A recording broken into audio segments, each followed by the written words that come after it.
All right, we're saving up for a pet store. I've got worms. Notice I couldn't just call that wad, I've got worms. So anyways, this is going to be a great one today. It's going to really jack a heart rate up. This is going to be a great cardio workout, okay?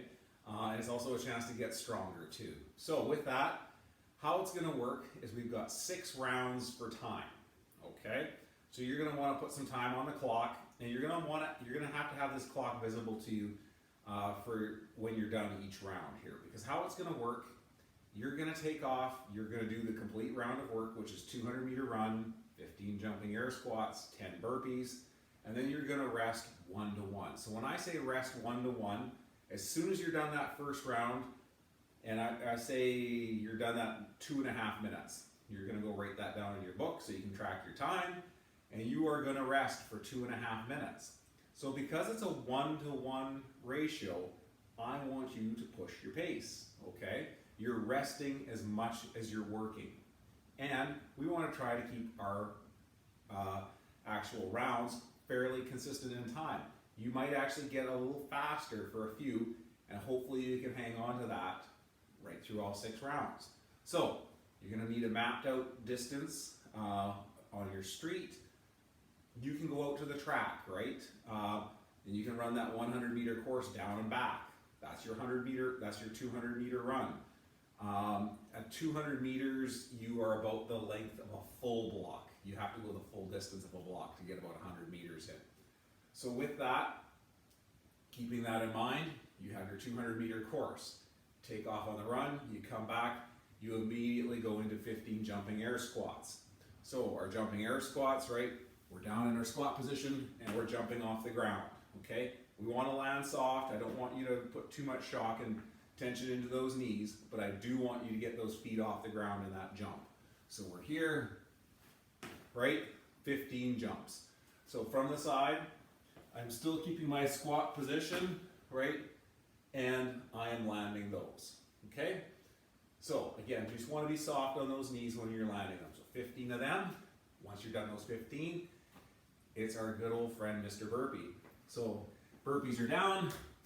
That's chest to ground, right? Chest to ground, not stopping here. It's chest to ground, popping those up, clap, that's your burpee, okay? So now, when we're doing a burpee, a lot of us, as we get a little older, we do a little bit more sitting at work, we're gonna find that we have tight hips. That's completely normal. So with that, a good tip is to keep those legs wide. Then I'm shortening the distance of that hop, right? So if I'm staying narrow, and I'm down here, and I'm coming here, look how I'm rounding my spine, I'm getting those knees up under the chest, and then I'm coming up, and I'm here. If I go wide, right, and pop, I can keep my back in a better position. It's a shorter distance for me to come up, and it makes it a lot easier and gets rid of some of that hip impingement that can be there. So you would be doing 10 of those, right? And a burpee always finishes with a jump off the ground and a clap overhead, right? This is not a burpee. Like when we're coming up, this isn't a burpee. This is a burpee, okay? Opening up at the top, opening those hips. So 10 of those. Once we're done those 10, you're resting. That's when you get your drink. That's when you write down your first round. You watch that clock, and you double that time that you put on that first round, and then you do it again. You're gonna do that 6 times. This one here is probably gonna be about 15 minutes of working time. I'm guessing 12 and a half, 15 minutes of working time. So when you're doing that, just think about getting your breath, getting fresh, getting ready to go when you look at that clock and go again. So good luck and push the pace, right? That's what we want you to do today.